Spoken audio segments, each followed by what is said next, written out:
옆에 분들 인사 한번 할까요? 하늘에서 반갑습니다. 다시 한번 인사합니다. 주의 이름으로 사랑합니다. 우리 제일 좋은 거 세월인 거보다 만나서 반갑습니다. 어제 집에서 잠깐 이야기했지만 지난주 기독교 신문을 보니까 한국 기독교 사회연구소에서 조사를 한 내용인데 교회를 다니고 있는 사람들 중에 25%가 다른 종교에도 구원이 있다라고 믿는다는 거예요. 교회를 안 다니는 사람들이 아니라 교회를 다니고 있는 사람들 가운데 25%가 다른 종교에도 구원이 있다. 그렇게 믿고 있다고 하는 그 설문조사의 내용을 보면서 나름대로 마음이 편치 않았죠.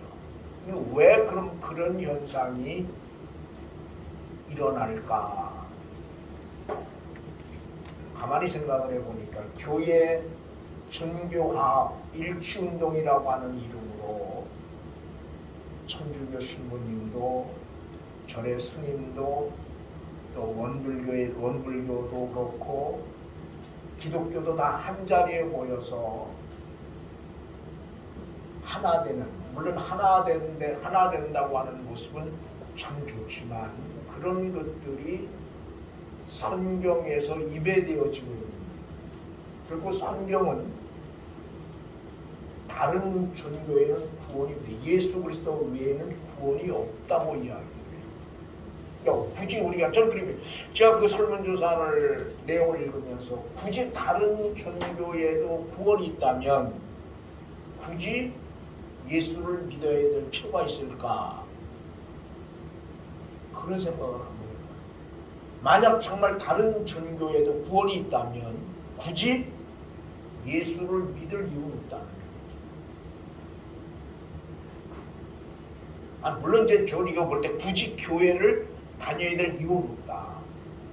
예수 그리스도를 개인의 구주로 고백하는 사람들은 어떤 경우에도 아마 그런 이야기는 하지 않을 거예요. 단 아마 25%가 그렇게 이야기했다면 그들은 교회를 다니고 있는 사람들이지 예수를 믿는 사람들은 아닐 거라는 거죠. 근데 이제 문제는 밖에서 볼 때는 교회를 다니는 사람들은 무조건 뭐 하는 사람들이요? 예수를 믿는 사람들로 보니까 문제라는 거예요. 봐라, 예수 믿는 사람도 10명 중에 3명은 다른 종교에 구원이 있다고 하지 않느냐. 그렇게 이야기하면 할 말이 없는 거죠. 근데 그런 현상은 결국 오늘의 목사들의 책임이라고 생각합니다. 목사들의 책임입니다. 그러면서 오늘 본문을 함께 생각을 하면서 다시 한번 우리의 신앙을 좀 점검을 하면 참 좋겠다 그런 생각을 합니다. 우리 오늘 본문으로 선택한 19절 같이 한번 봅니다. 같습니다. 만일 그리스도 안에서 우리가 바라는 것이 다만 이 세상의 삶뿐이면 모든 사람 가운데서 우리가 더욱 불쌍한 자이리라. 아멘. 이 말을 다른 말로 말하면 주님이 다시 사신 것이 없다면 그런 말이에요. 주님이 다시 사신 것이 없다면 이 세상에서 불쌍한 사람들보다 더 불쌍한 사람이 누구요? 예수님은 우리라. 뭐가 없으면 부활이 없습니다. 그러나 우리가 불쌍한 사람들이 아닌 것은 뭐가 있기 때문입니까? 주님의 부활이 있기 때문입니다. 제가 꽤 오래전에 어떤 분도 장례 집례를 하면서 그런 소리를 했어요. 우리 예수를 믿는다고 하는 것 때문에 많은 제한을 받고 살아요. 그죠? 먹는 것도 그렇고 심지어 입는 것도 때로는 제한을 받습니다. 또 우리의 행동도 많은 제한을 받아요. 뭐 때문에? 예수를 믿는다고 하는 것 때문에. 근데 만약 예수를 믿는다고 하는 것 때문에 이런 제한을 받고 있음에도 불구하고 기쁨으로 감사함으로 예수를 믿고 있는데 만약 오늘 본문에 말하는 것처럼 죽은 자가 다시 사는 부활이 없다면 우리야말로 불쌍한 사람일 수밖에 없는 거죠. 예수를 안 믿는 사람들, 또 다종교를 가진 사람들은 거의 행동의 제한을 많이 받질 않아요. 하고 싶은 대로 다 하고 살죠. 먹고 싶은 대로 다 먹고. 근데 오늘 우리는 그렇지 않잖아요. 그래서 저는 오늘 부활이 뭐 어떤 그런 증명하려고 하는 건 아니에요. 단 이 부활은 믿는 건데 이 믿는다고 하는 것이 내가 믿고 싶어 믿는 것이 아니라 누가 성령께서 각 사람 심령 속에 믿게 하셔야 합니다.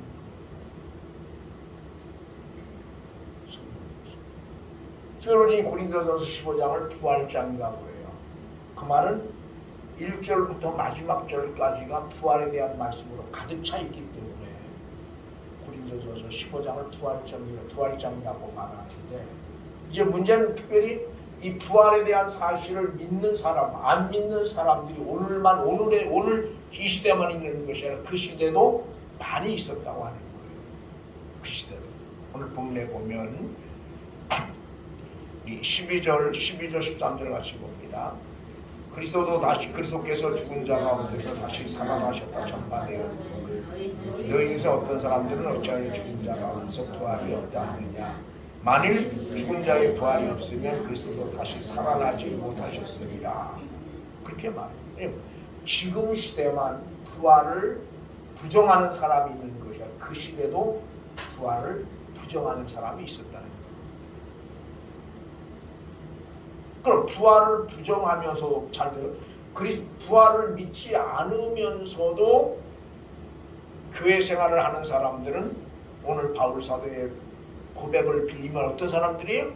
가장 불쌍한 사람. 오늘 여러분과 나도 마찬가지야. 지금 말씀을 묵상을 하면서 정말 내가 주님의 부활을 믿고 있는가? 더 나아가서 나도 그날에 부활할 것을 믿고 있는가? 한번 돌아보는 거죠. 만약 내가 그것을 믿지 못한다면 나는 세상에서 모든 사람들보다 더 불쌍한 사람 중에 하나가 됩니다. 이게 오늘 성경 사도 바울의 고백이에요. 그러나 그렇지 않은, 불쌍하지 않은 것은 다행히 내가 뭐예요? 예수 그리스도의 부활을 믿을 뿐 아니라 내 자신의 부활도 믿기 때문이야. 그런데 이것은 뭐예요? 내가 믿고 싶어서 믿는 게 아니라는 거예요. 누가요? 주님이 주의 성령께서 믿게 하셨기 때문에 믿는 거예요. 왜 부활에 대한 사실을 증명하려고 애를 쓰지 않느냐? 그러면 잘 들어요. 여러분, 실제로 예수님의 제자들만큼 부활에 대한 확신을 가진 사람이 없어요. 그들은 주님이 살아나신 걸 직접 봤거든요. 그죠? 그럼에도 그들은 뭐 했어요? 주님이 살아나신 것을 직접 보았음에도 불구하고 그들은 뭐 했어요? 주님을 떠나서 어디로 갔어요? 옛 삶의 자리로 돌아갔어요. 본다고 믿는 건 아닙니다.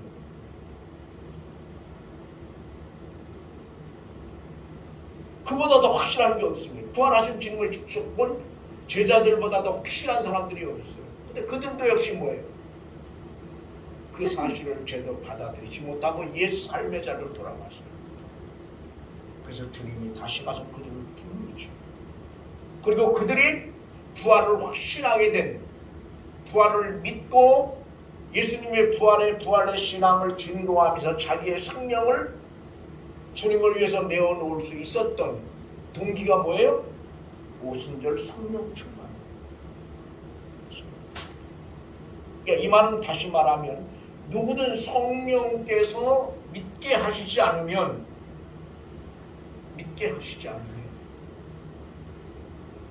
예수 그리스도의 부활을 믿을 수 없는 거예요.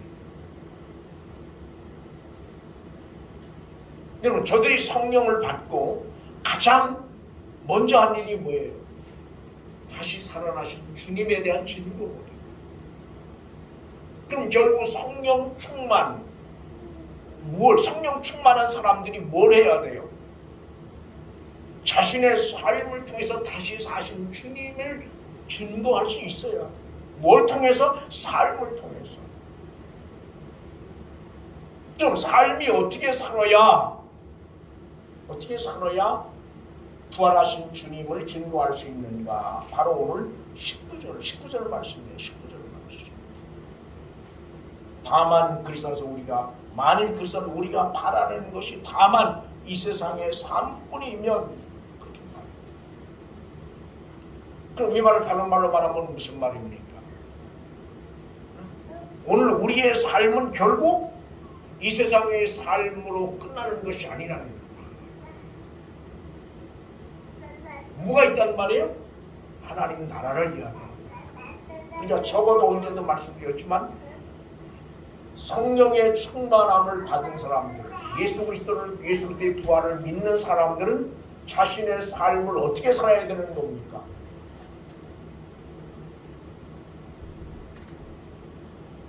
하나님이 없는 것처럼 살면 안 된다. 하나님이 있는 것처럼 살아야 합니다. 삶의 소망을 어디 두고 살아야 돼요? 이 땅이 아닌 하나님 나라를. 근데 마치 예수를 믿는다라고 말하면서도 이 세상의 삶이 전부인 것처럼 살아요. 이 세상의 삶이 전부인 거죠. 그래서 마치 그것 없으면 뭐가 큰일 나는 것처럼, 인생이 끝나는 것처럼 그렇게 산다. 여러분과 나도 그런 사람은 아닌가 돌아봐요. 그럼 적어도 세상 것에 초연할 수 있어요. 여기 대해서 히브리 기자는 뭐라고 설명을 해요? 이런 사람은 세상이 감당할 수 없다. 한번 볼까요? 히브리서 16장.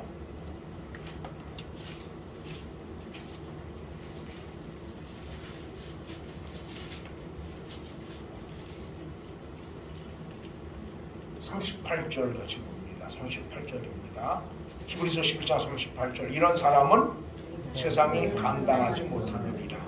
그들이 광야와 산과 동굴과 토굴에 유리하였느니라. 아멘. 예. 적어도 세상이 이말 잘 들어요. 세상이 감당할 수 없다고 하는 말은 다른 말로 말하면 무슨 말이에요? 세상 것에 영향받지 않는다는 말이에요. 돈에도 영향받지 않아. 우리가 가장 영향을 많이 받는 게 어디예요? 돈이잖아. 그죠? 근데 여기 히브리 기자의 고백처럼 이들은 돈에도 영향받지 않고 고난에도 영향받지 않고 배고픔에도 영향받지 않고 어떤 것에도 영향받지 않는다는 거예요. 왜 그렇습니까? 왜 영향받지 않습니까? 삶의 소망이 어디 있기 때문입니까? 하나님 나라에 있기 때문에. 이 세상에 있지 않기 때문이라는 말이에요. 적어도 부활신앙은 오늘 우리로 하여금 삶의 소망을 이 땅에 두지 않고 누구에게? 다시 오실 그 주님에게 두고 살게 한다는 거예요. 그럼 오늘 우리는 우리의 삶을 통해서 내가 바라는 것이 내 삶의 이유, 삶의 목표가 이 땅에 있지 않음을, 그리고 다시 사신 주님에게 있음을 내 삶을 통해서 다른 이들에게 보여주어야 될 필요가 있다는 거예요. 이게 적어도 부활신앙을 가지고 사는 이들의 삶이에요. 오늘 사도 바울은 그렇게 말해요. 아까 말씀드린 대로 부활신앙을 끊임없이 이야기합니다. 그럼 그 말을 다른 말로 말하면 무슨 바울 사도의 삶 역시 어디에? 부활신앙의 근거.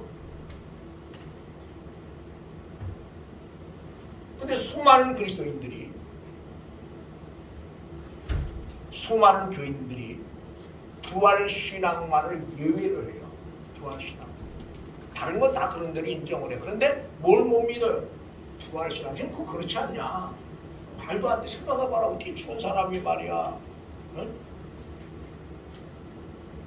살아나고 또 다시 오느냐. 아, 그건 좀 너무하다. 그냥 넘어가자. 그런 식이에요. 거의 뭐. 제가 안타까운 것은 목회자들도 수없이 이런 사람들이 있거든요. 결국 이런 것들이 뭘 만들어내는 겁니까? 다른 전교에도 구원이 있다고 만들어내는. 여러분 아까 말씀드렸죠. 다른 종교에 구원이 있다면 굳이 뭐하러 교회를 다닙니까? 교회만 다닐 필요 없잖아요. 편하게 절에도 구원이 있으면 불교에도 구원이 있으면 얼마나 편해요. 1년에 몇 번 가면 돼요. 천주교? 술 담배 다 먹고 제한하는 게 없어요. 거기는. 제사 다 지내요. 거기 구원이 있으면 그려가지고 뭐하러 교회에 다녀요. 오늘 여러분과 내가 여기 앉아있는 것은 오직 구원이 어디에만? 예수 그리스도 안에만 있다고 믿기 때문에 여기 앉아있는 거예요. 그것을 그런 믿음을 누가 주셨기 때문이에요. 주님이 우리에게 주셨기 때문에 여기 앉아있는 거예요. 그리고 그런 믿음이 목사인에게 있기 때문에 이 설교를 하는 거예요. 그런 믿음이 없으면 목사는 이 설교를 할 이유가 없어요.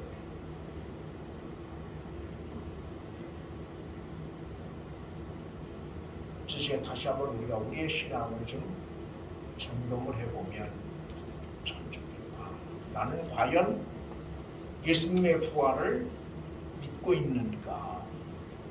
또한 그 예수님의 부활을 믿는 것과 동시에 역시 내 부활도 믿고 있는가? 우리가 확인해요.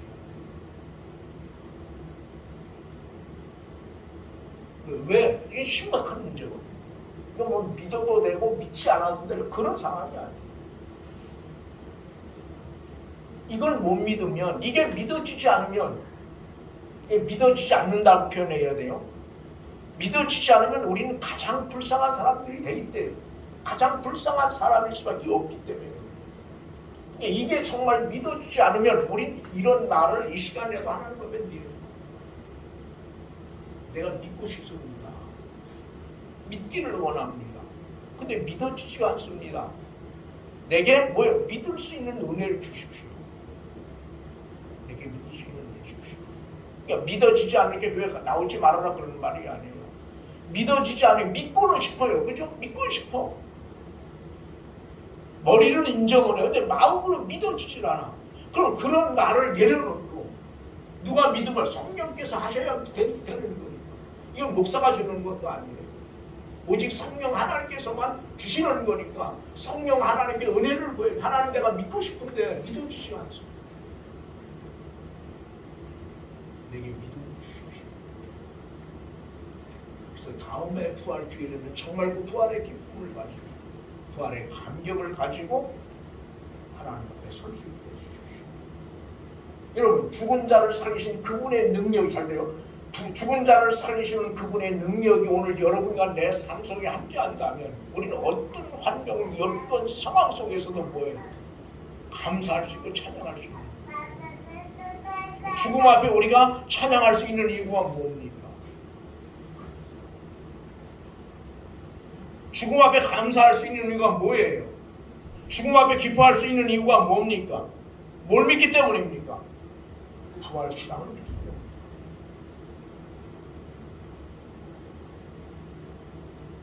그냥 형식적으로 어떤 의식 중에 하나인 게 아니에요.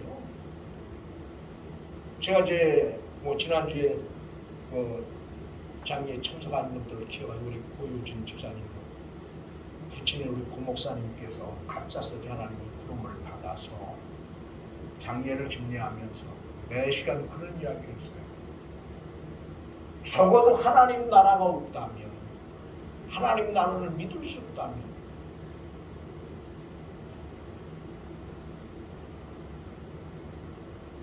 적어도 찬양할 이유가 없는, 감사할 이유가 없는.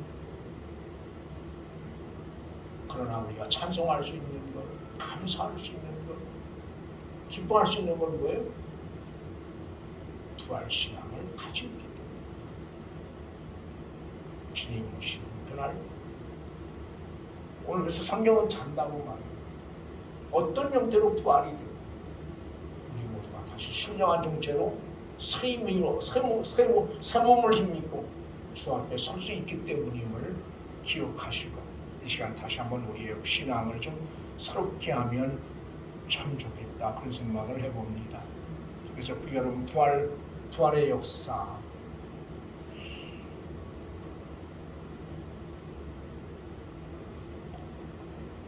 여러 가지로 증명을 하려고 애들을 써요. 부활에 대해서 여러 가지로 증명하려고 애를 쓰지만 그게 무슨 의미가 있겠냐는 거죠. 예, 부활은 증명하는 게 아니거든요. 믿는 거. 부활을 어떻게 증명을 해요? 증명하는 믿는 거. 믿는 건데 그 믿음이 어디로부터? 위로부터. 내게로부터 나는 게 아니라 위로부터 주어지는 거예요. 그래서 그걸 우리는 은혜라고 말해요. 그러니까 이 말은 하나님의 은혜를 받지 않으면, 하나님의 은혜를 힘입지 않으면 결국 뭐예요?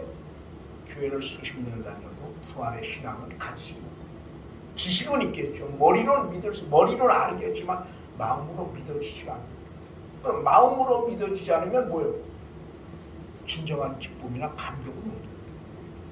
그래서 이 시간 우리가 다시 한번 이 신앙들을 좀 점검하면서 우리의 부활 신앙을 좀 새롭게 하면 참 좋겠다. 그래서 한 주간 동안 이 말씀을 좀 묵상을 좀 하셨으면 좋겠어요. 우리 다시 한번 읽습니다. 고린도전서 15장 12절부터 우리 19절까지를 다시 한번 교독을 합니다. 제가 먼저 12절 읽습니다. 그리스도께서 죽은 자 가운데서 다시 살아나셨다 전파되었거늘 너희 중에서 어떤 사람들은 어찌하여 죽은 자 가운데서 부활이 없다 하느냐. 만일 죽은 자의 부활이 없으면 그리스도도 다시 살아나지 못하셨으나 그리스도께서 만일 다시 살아나지 못하셨으면 우리가 전파하는 것도 헛것이요 또 너희 믿음도 헛것이며 또 우리가 하나님의 거짓 증인으로 변변되니 우리가 하나님의 그리스도를 다시 살리셨다고 증언하였습니다.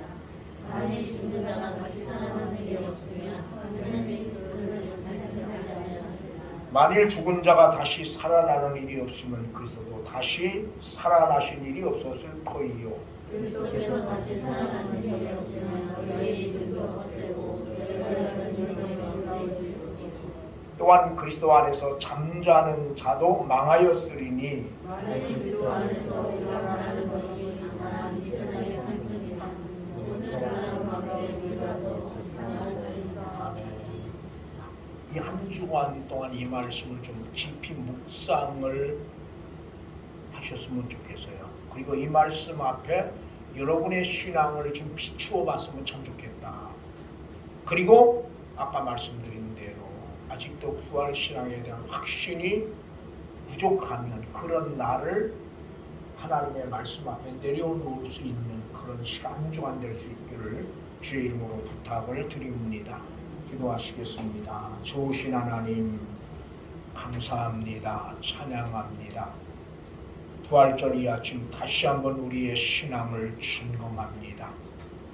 바울 사도는 고백하기를 우리가 바라는 것이 다만 이 세상의 삶뿐이면 우리가 모든 사람들보다 더욱 불쌍한 사람들이라고 말합니다. 이 말을 다른 말로 말하면 예수님의 부활을 믿지 못하면 부활 신앙이 없으면 세상의 불쌍한 사람들 중에 가장 불쌍한 사람이 바로 우리임을 말씀하고 있는 줄 압니다. 그러나 우리가 불쌍하지 않은 것은 주님의 부활을 믿기 때문입니다.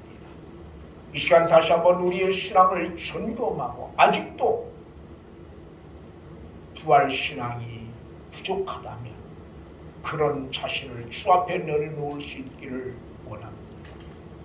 하나님, 그때나 지금이나 교회 안에 예수님의 부활을 믿지 않는 사람들, 예수님의 부활에 대해서 반박하는 이들이 너무도 많이 있음을 우리는 알게 됩니다. 이 시간 다시 한번 우리의 신앙을 새롭게 하고 부활 신앙을 새롭게 함으로 인하여 그 부활 신앙 가지고 능히 어떤 어려움도 이겨낼 수 있는, 그리고 어떤 어려운 환경, 여건, 상황 속에서도 감사하고 찬양하고 기뻐할 수 있는 믿음의 자리에 우리 모두를 세워 주시옵소서. 주께서 함께 하심을 믿고 감사하며 예수님의 이름으로 기도드리옵나이다. 아멘.